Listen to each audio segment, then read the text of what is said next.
Vande Devam Umapatim, Suragurum Vande Jagatkaranam, Vande Pannagabhushanam, Mrigadaram Vande Pashunam Patim. In the sacred narration of the Liṅga Purāṇa, creation does not unfold in silence. It emerges through intensity, through struggle, and through forces that shape the very fabric of existence. After the revelation of the infinite Liṅga, a new mystery arises.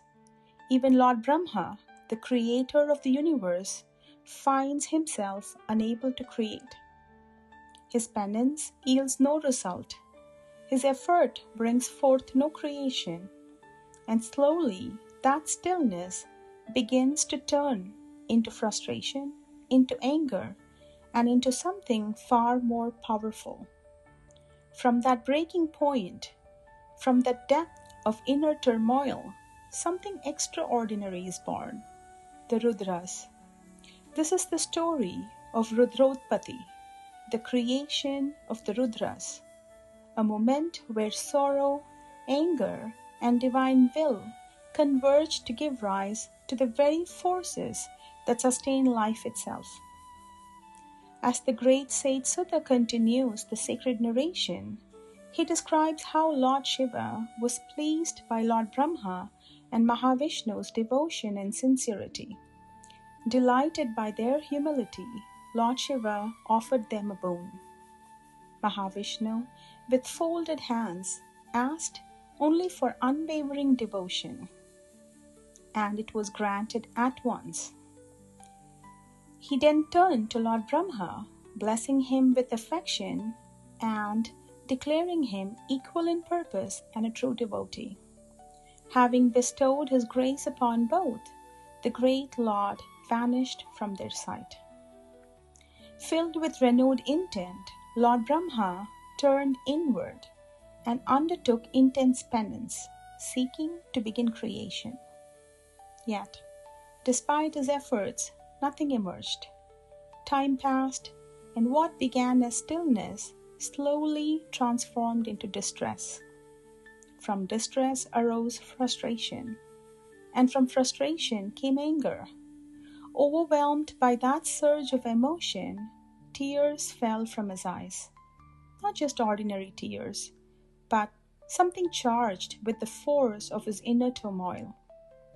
From those tears arose fierce serpents, powerful and unsettling, embodying forces that seemed more destructive than creative. Seeing this, Lord Brahmā was shaken. He lamented deeply, realizing that the fruit of his penance had not brought forth life, but something that could consume it. Overcome with sorrow and confusion, his awareness faded, and in that moment, he lost his very life force. Then, in that silence, something profound occurred. From the very being of Lord Brahmā arose 11 forms, the Rudras, emerging with cries that echoed across creation. These were not cries of weakness, but the expression of raw cosmic force. For these Rudras were not mere beings. They were principles, forces, the living currents of existence itself. They came to be known as the 11 Rudras, and within them flowed the very essence of life, the Purāṇas, the vital energies that move through every living being. They are the breath we take, the pulse within the heart, the fire of transformation, the force that drives growth, change, and dissolution. In the ancient understanding, the Rudras are not distant deities alone. They exist within us as the 10 vital energies that sustain the body, and the 11th, the mind, that governs them all. When balanced, they sustain life. When disturbed, they create chaos. And when transcended, they become the gateway of liberation. This is why they were born not in calmness, but in intensity. because life itself is not passive. It moves, it transforms, it breaks, and it renews. And the Rudras are that movement. In that minute, Lord Shiva, the supreme guardian of cosmic order, restored Lord Brahmā to life. Awakening with renewed awareness, Lord Brahmā beheld Lord Shiva not as a distant deity, but as the very essence of the universe itself, present in all forms, pervading all existence. Overwhelmed with wonder, Lord Brahmā bowed again and again and asked Lord Shiva, "How is it that you manifest in many forms, as Satyojata and others, and yet remain the one supreme reality?" As the sacred dialogue continues, Lord Brahmā, filled with wonder, asks the great Lord again how he manifests in so many forms, how the one becomes many and yet remains unchanged. In response, Lord Shiva, smiling gently, begins to reveal a deeper cosmic truth. He explains that across different kalpa, the vast cycles of creation, he manifests in different forms, each reflecting a unique aspect of the divine reality. In the Shveta-kalpa, the Lord appeared in pure white, adorned with white garments, white garlands, and a radiant luminous form. Even his very essence reflected purity, white in complexion, white in form, white in presence.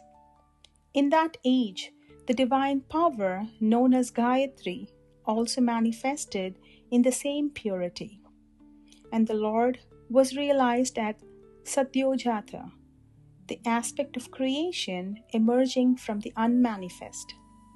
Those who understand the subtle form, the Purāṇa declares that they move closer to the Lord and transcend the cycle of return. And as time moved forward, the Lohita Kalpa arose, an age marked by the color red. In this cycle, both the Lord and the divine Ma Gayatri took on a radiant red form. It was in this manifestation that Lord Shiva was known as Vamadeva, the sustaining and nurturing force of existence. And those who realize this aspect through discipline and devotion attain the higher realms of Rudra. Then came the Pita Kalpa, where the Lord appeared in a golden yellow form, luminous, balanced, and deeply harmonious. In this form, he was realized as Tatpurusha, the indwelling consciousness within all beings. Yogins, through deep meditation and inner stillness, perceive this presence as the very self that resides within. As creation continued its transformation, the Lord now assumed a darker, more intense form in the Krishna Kalpa. Here, he appeared as Ghora, the terrible, the aspect associated with time, dissolution, and the inevitability of change. Yet, the Lord reveals a profound truth to those who understand him. Even this fearsome form becomes Aghora, the non-terrible, the peaceful, and the compassionate. For what appears terrifying to ignorance becomes liberating to wisdom. Finally, the Lord speaks of the Vishvarupa Kalpa, where he manifests as the universal form itself, pervading all existence, present in every direction, every being, every element. In this state, both Lord Shiva and Ma Gayatri are realized as the totality of creation. To those who perceive this truth, the Lord becomes ever auspicious, ever gentle, and ever present. From these manifestations arise deeper principles that govern the structure of the universe itself. Lord Shiva explains that creation unfolds in patterns, in fourfold structures: the four directions, the four stages of life, and the four aims of human existence, which is dharma, artha, kam, and moksha. Even time itself moves through cycles of 4 yugas, and existence is sustained through this balance. He then reveals the structure of the cosmos, the multiple worlds, each representing different levels of existence and consciousness. Beyond these lie higher realms, accessible only to those who transcend ego, desire, and anger, and who are established in yoga and inner awareness. Lord Shiva further explains that the very nature of living beings, their forms, their structures, even their physical characteristics, arise from these primordial manifestations. The order of creation is not random, but deeply aligned with the cosmic principles established by the divine. Finally, the Lord reveals the ultimate truth. Those who understand His multiform nature, who see Him not as limited to a single form, but as the essence behind all forms, attain the highest realization. They move beyond the limitations of body and mind, beyond the fluctuations of nature, and enter into union with the Supreme. Hearing this profound teaching, Lord Brahma bows once again, his mind purified and his understanding deepened. With humility, he seeks the highest state, the realization of Ma Gayatri and the presence of the Supreme Lord Himself. And Mahadev, ever compassionate, grants that boon. For the one who understands this truth, that the one manifests as many and yet remains one, moves beyond illusion and attains identity with the Brahman. And so the sages remind us that the truth of Mahadev is not something to be understood, it is something to be realized. The Rudras were not born from creation alone. They were born from emotion, from intensity, from the deepest stirrings of existence itself. And perhaps that is the secret, that even our chaos, our anger, our struggles, when surrendered, can become divine. For the same forces that destroys also sustains. The same fire that burns also purifies.